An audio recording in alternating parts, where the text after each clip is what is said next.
Welcome to One Work, Five Questions with Donna Vitek and Dr. Mark Andrew Holowchak. Thank you for joining us today, Dr. Holowchak.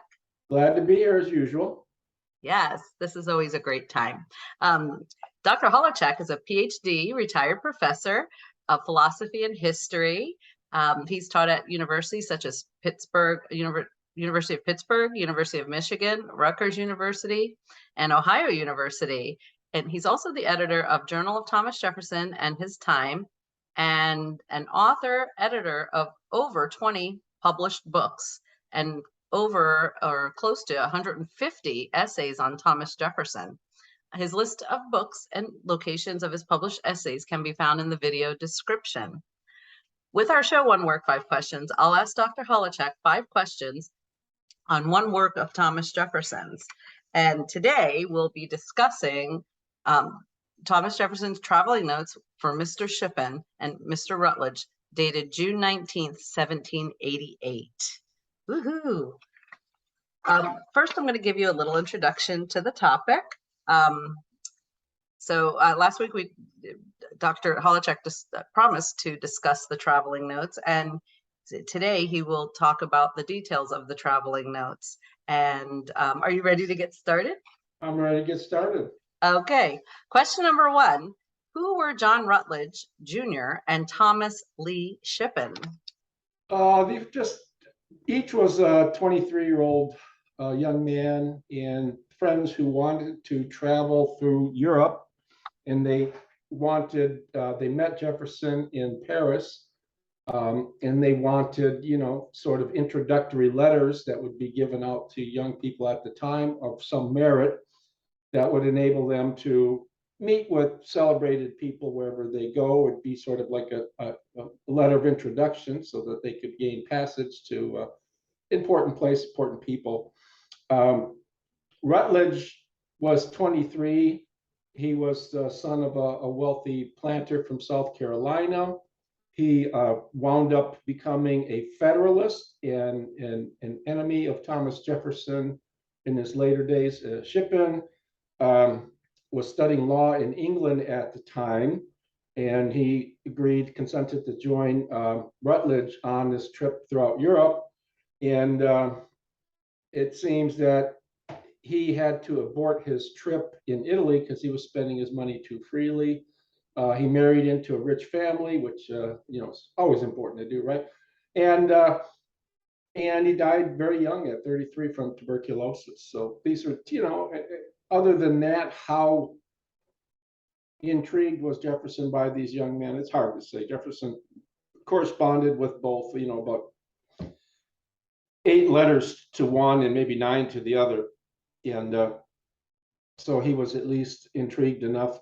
I would say that the interest here in their touring Europe, was facilitated by Jefferson's own trips throughout Europe at the time. He's just finished 2 trips, right? 1787 and 1788. Okay. So they wanted to follow in his footsteps, huh? I doubt it. They're young men, and they probably wanted to have, spending your money, exhausting it in Italy at the time in the middle of the trip, probably doing a lot of drinking, partying, having a lot of fun, and chasing women around. Who knows? Oh boy. Question number 2. Thomas Jefferson begins with general observations. What are these observations? Well, we talked last time, it's sort of strange that someone would have a sort of rubric for what to do when you're traveling. And like you mentioned, you like to do, but, he just was that sort of person. Everything had to be exactly planned out. When he traveled, I told you he went on 2 trips. One was through southern France south of Paris, and then to northern Italy to check out the Piedmont rice. And then the other time, after negotiating a loan from the Netherlands bankers, he travels through the Netherlands, through the Rhineland, and through the north and east of France on his way en route to Paris. And so, he traveled alone both times. He could have had, he had a cicerone on one, but he could have had companionship had he wanted, but he just insisted, no, this needs to be done alone so you can get the fullness of the experience. So the first thing he says is, upon arriving to town, the first thing is to buy a plan of the town and the book noting its curiosities. And he says, walk around the ramparts, you buy the book, and then you go to a church steeple. Okay. Look for a prominent church with a high steeple, go access to steeple. Why? Is he interested in church architecture? No, he gives all evidence that he detested Gothic style architecture, and a lot of the church were done Gothically. It's probably a combination of that and just dislike for sectarian religions in the first place. Yeah. So, but he wanted to go to the church because, in old days, and even not too long ago, where did you build your church? You built your church on top of a high hill, it's to show the glory of God and things like that. And nowadays we do that with public governmental buildings instead of churches. But so, you get a bird's eye view of, you can look at your map, you get your bird's eye view, and you can see what we're seeing. Now, he cautions, secondly, about seeing too little. He said, when you are doubting whether the thing is worth the trouble of going to see, recollect that you will never again be so near it. You may repent the not having seen it, but can never repent having seen it. All right. So he's saying, if you're in doubt on a trip about seeing something or not, see it. Yeah. Because at some point you might regret, I was there, I could have seen it had I been more ambitious. He says you're never going to repent seeing something. It might be that you see something and it was underwhelming, but that's fine. You're not going to say, I wish I'd never had gone there. More than likely, you're not going to say that. And as I say, so he wants to sort of make sure that you see the right amount, but not too much and not too little. It's sort of like we talk about grocery shopping today. People say never shop on an empty stomach because you're going to buy more than you need. Right. One might, Jefferson's jumping up again. One might argue, come on, if you want to come up my lap. One might argue that never shop on a full stomach because items that you might need, you might be disinclined to buy. So, Jefferson would probably say, in that scenario, have a moderate repast before you go shopping. In the same way, don't see too much where you exhaust yourself, or don't see too little. And the third thing he mentions is eschew what we'd call today tour guides. We got our little buddy here. Jefferson. He says eschew church porters, valet de place, tavern keepers, and postilions, the people who take you by the horse.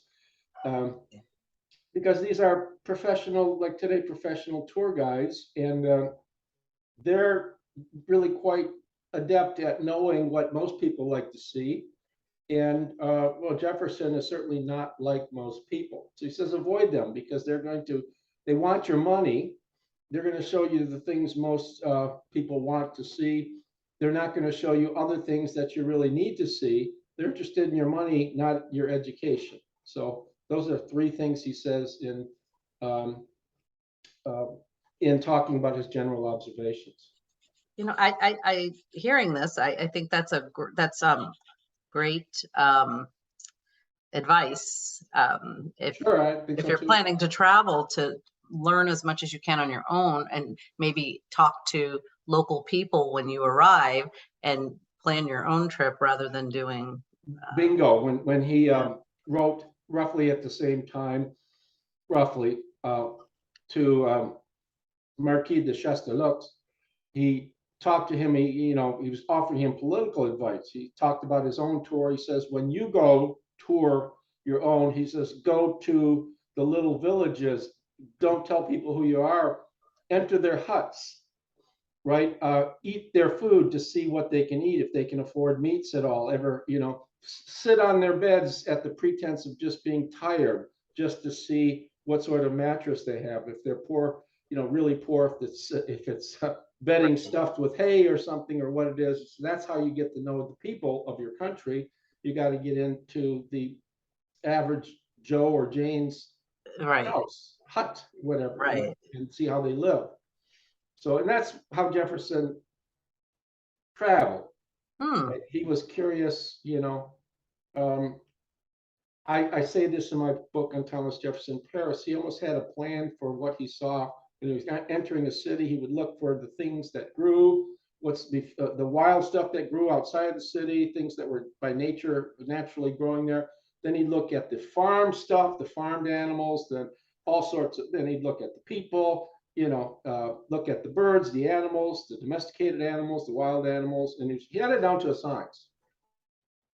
Ah, What the wow. weather was like and so forth, everything he studied. Yeah. I think that's a more trustworthy assessment if you're looking for information than the other way. Okay, question number 3. Thomas Jefferson then jumps to objects of attention for an American. Why does he qualify objects of attention with for an American? It's a good question because Jefferson's part of what he considers to be the great Republican experiment, and that is trying to instantiate the American Revolution was fought, in his estimation, to do something different, not just to instantiate the same constitution that Britain has, to fight a revolution because there are defects in the British government, Right. and then to instantiate the very same government that you revolted against didn't make a lot of sense. You had to do something different.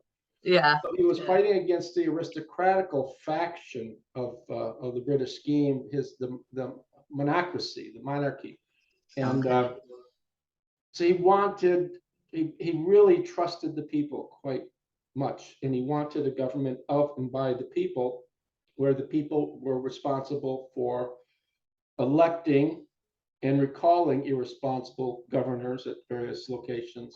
But it was a government of the people, and it required education, it required certain political reforms. And so it was going to be something unique in the annals of history, literally government of the people.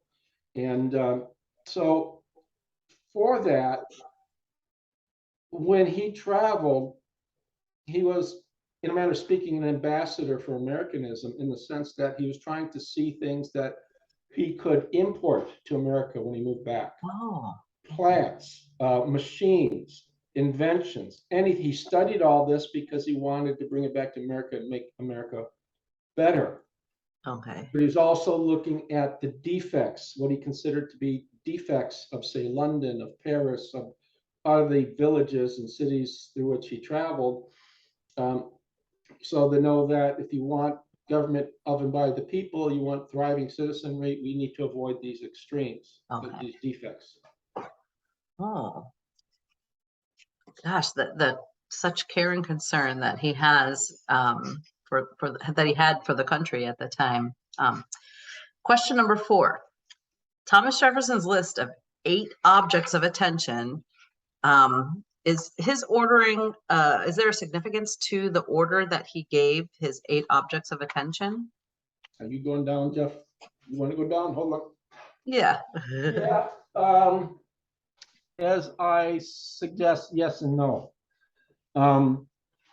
If you looked at the ordering strictly in the order in which he listed, you can't say it's perfectly, it's not axiologically correct, axiologically meaning, relevant to the worth of something.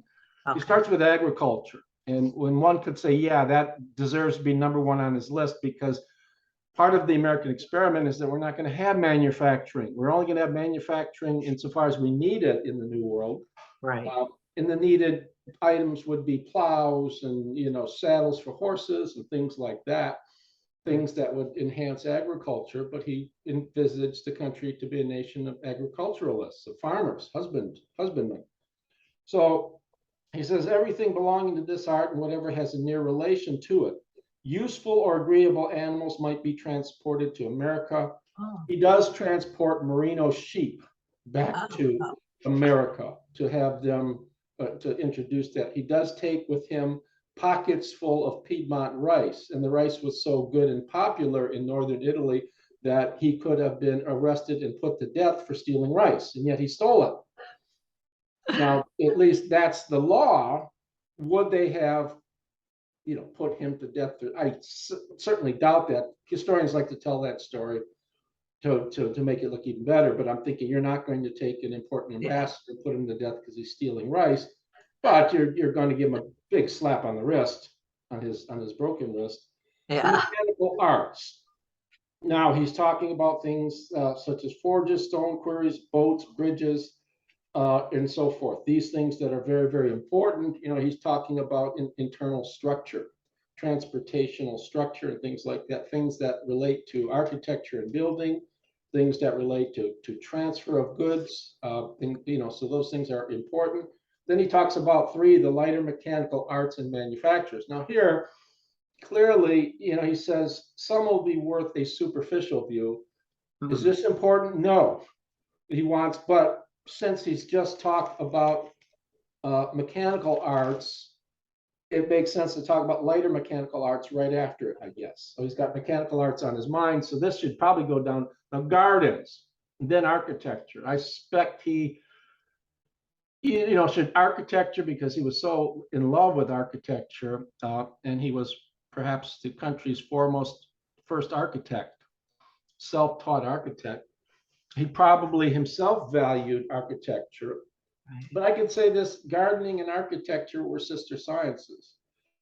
When you wanted to put a building in place, you just don't throw any building in any setting. Right. There's a natural setting, and certain buildings won't look good there. So you have to accommodate the natural setting. And then at some point you have to take out certain plants and add other plants to the garden to make it to make it compatible with the sort of building that you put in place. So, architecture and gardening, you can look at such intimately related sciences that they both had to complement. The one is architecture is a matter of building, and sometimes gardening was a matter of adding and sometimes removing certain plants that don't fit in. So one is working with inanimate matter, the other is working with living matter. So, those were important. Painting a statuary, he says, too expensive for the state of wealth among us. No. They are worth seeing, but not studying. Politics, well worth studying so far as respects internal affairs. Examine their influence on the happiness of the people. Remember what I talked about Shastalots visiting, how their influence on the happiness of the people. Take every possible occasion for entering into the houses of the laborers, and especially at the moments of their repast when they're eating. Right. See what they eat, how they are clothed, whether they are obliged to work too hard, whether the government or their landlord takes from them an just proportion of their labor. On what footing stands the property they call their own, their personal liberty, and as usual, etc., etc. Then he says the courts. Well, yeah, if you want to visit the courts, you get to see the lions and tigers and the hyenas and the beasts of prey of the place, the courts. So he says a slight acquaintance with them because they're, aristocratical. You're going to see the beasts of prey. So if you have time, yeah, you can look at them, but don't really. It's a lesson to be learned indirectly. Okay. Don't be like this. Okay, so that was the lower priority. The ordering is somewhat significant. I would only say that gardening and architecture go together. Light mechanical arts manufacturers should be way down the list. Should be in the place of 5, perhaps. So that's what I would say there. Oh, thank you so much. Question number 5. Finally, one thing strikes me as odd. He states that painting and statuary are worth seeing, but not studying. Yet when one tours Monticello, the residence is almost tawdrily decked out with busts, paintings, etchings, prints, cultural artifacts, and so on. Why is that so?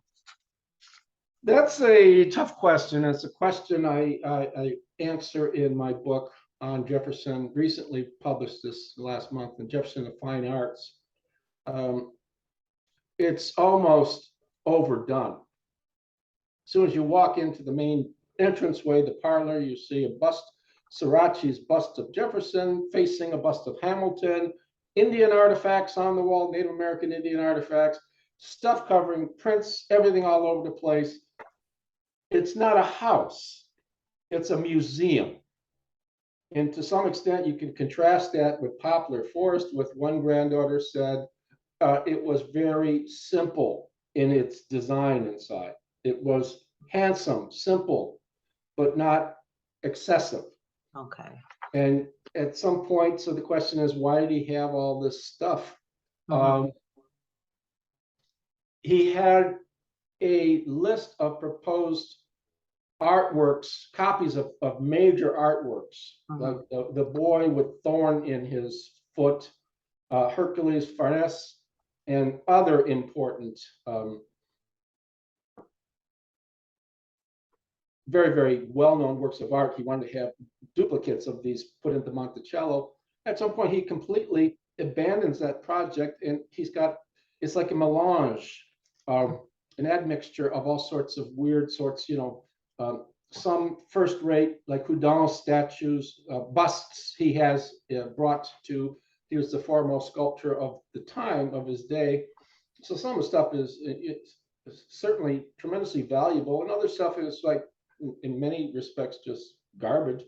But I think what he's doing, no one's ever answered this question. This is a very interesting answer I can give you here. Is he stops his autobiography. Everybody says, why does he stop it just after France? Well, one answer is by the time he comes home, he becomes Secretary of State and he gets embroiled in discussions and arguments with Hamilton. That's sort of unpleasant stuff, and he doesn't want to go down that route again. Okay. Another answer is, and it's compatible with the first, is after the death of his wife, he comes back from France. He's got all these artworks and artifacts, and every one of them, in some sense, tells the story of the American nation. Look at every single piece he's got there. He's got Francis Bacon, Newton, John Locke, his three heroes, paintings of them. He's got busts of John Adams. George Washington is in his house, and even some of the religious. I think he's got a picture of the head of John Baptist on the plate after his head was cut off. So you understand, so why does he have religious stuff? Well, maybe the answer to that is, you live in a society where they don't tolerate free speech, stuff like this happens. Right. You might conscript 300,000 men that don't want to go to war. I'm making a slap at Putin here, by the way. So thought I'd just sneak that. But I mean, it's no different. I mean, tyranny is tyranny. Right. So even some of the religious stuff that he has in his house, I think, tells the story of how important liberty is.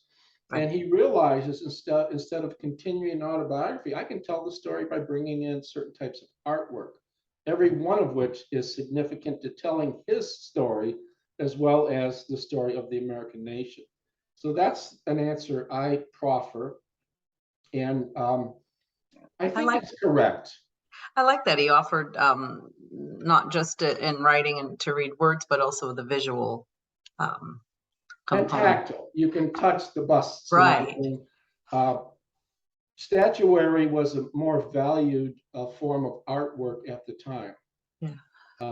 It just was. Perhaps I'm thinking because when I create a painting of a person, I'm working with two dimensions, whereas if I do a bust of somebody, I could put a plaster cast on the person's face, for example. But if I do a bust, it's three-dimensionality, even though I lose coloration. So, you get that dimension too. It was, but Monticello was literally a museum. Yeah. And it was meant, I think, to be a museum, to be the story, because the parlor, when you walked in, and one critic, Hugh Blair, wrote, I think, when you come into a significant person's house, the person can't often see you immediately. So in the parlor, there ought to be a story. There ought to be stuff that with which he can amuse himself, by looking at artwork and stuff. But to go back to answer the question, he said, this is not what we want for America because we don't have the money for this. This is what people with excessive money do, right? It doesn't help. The farmer, the average farmer doesn't need all that stuff. won't appreciate it. This is what people who have a lot of leisure, like the French, the wealthy French people who have a lot of leisure at the expense of the peasants who are working themselves to death and getting nothing, don't even own any property, right? So people have too much time, too much money. And then we're going to get to that next week too, talk about French society and so forth. It's not for Americans who are going to be farmers. Farmers don't need to invest in all that. Right, right. Not That makes useful. sense. One other thing to add, the fine arts were called fine because they were considered to be of no usefulness other than cultivating a sense of beauty or sense of sublimity. Fine meant of no practical value. So in a sense, the aristocrats would say, well, of course, this is what separates us from the commoners. We have a sense of beauty. Right. The commoner just didn't have time to cultivate a sense of beauty. Can't sit back and study art. I don't have the free time. Tired. Okay. Well, that makes a lot of sense for what the plan was for our country, and I'm so grateful that he Yeah, that's the blah blah blah part of what I was. has left this wisdom for us. Now you're setting up. You've chosen in effect what we're going to talk about next week, huh? This is something that's Yes, next week we look at his letter to Anne Willing Bingham of February 7th, 1787. In it, Thomas Jefferson contrasts the empty bustle of Paris with the tranquil pleasures of America. His aim is to convince Bingham of the preferability of American tranquility to French bustle. And I'm really excited to learn more about this because I'm experiencing right now in my graduate class some feminism that is I believe they're taking his words out of context, but I'll learn more next week. Yeah, we can follow that. So my teaser, I note that this letter, and you brought to my attention another letter he writes to Anne Willing Bingham. These are instances of Jefferson's misogyny. He's a woman hater, number one. He's also a radical conservative when it comes to the genders, right? He had no, in the latter, we'll talk about more, but of course he was conservative in some sense. That doesn't necessarily make him misogynist. So we'll answer the question, were his views in the letter to Bingham instances of sort of political posturing to sell his version of husbandry, of Jeffersonian republicanism as a nation of husbandmen, where the men are doing the outdoor dirty work and the women are doing the indoor domestic work? Is this a matter of sexism on his part? I guess sexism is not a good word these days, is it? It's the wrong word. Yeah, and yeah, I'm excited because I've defended his position in another one of my graduate classes. I felt that he has a tremendous amount of respect for women, and that's why he wanted to protect them from the ugly parts of the certain duties that were performed by men. So I can't wait. This is going to we can explore that, and we can see whether there was a real misogynistic element in Jefferson's thinking, or this is just an instance of manufacturing a term to apply to Jefferson, like racism and stuff, just to placate revisionist historians who probably revisionist historians. And as I said, for all good history is revisionist, because we want to change and revise prior accounts, but make better accounts. Right. But revisionists, as we all come to know, is just what they want to do is overthrow everything and call it bad and evil. And, and the question is, what do you put in its place? Well, you put in stories you've made up. Yeah. That's what I'm excited about next week. So I hope you all are excited too to learn more about Thomas Jefferson's real feelings about females. So if you'd like to contact Dr. Holowchak, you can reach him at mholowchak@hotmail.com. He's available to speak, do public speaking with your school, your college. You can also reach him at his Facebook page, Thomas Jefferson, Bring Him Home to Monticello, Citizens for Change. And if you'd like an autographed copy of any of his books, you can contact him at his email address, and he will, he has books available for purchase with autograph. And I'm also willing to be best man at weddings and stuff like that. Maybe not bridesmaid or something, I don't know. Whatever it is. Thank you so much, Dr. Holowchak, for sharing your expertise, because the information you have in your mind is priceless, because you've done all the work. You've read all of the Well, letters. that's kind of you to say that. And I'm kind of looking forward to next week as well, because I think you picked out a very significant letter. And if we can get somewhere towards answering the very questions you want answered, we can get clear on just what was going on in Jefferson's mind. And so Yes. that'll be kind of fun to do next week. Yes, it will be. And I'm looking forward to everyone joining us for next week's episode. Thank you, Dr. Holowchak. Have a nice day.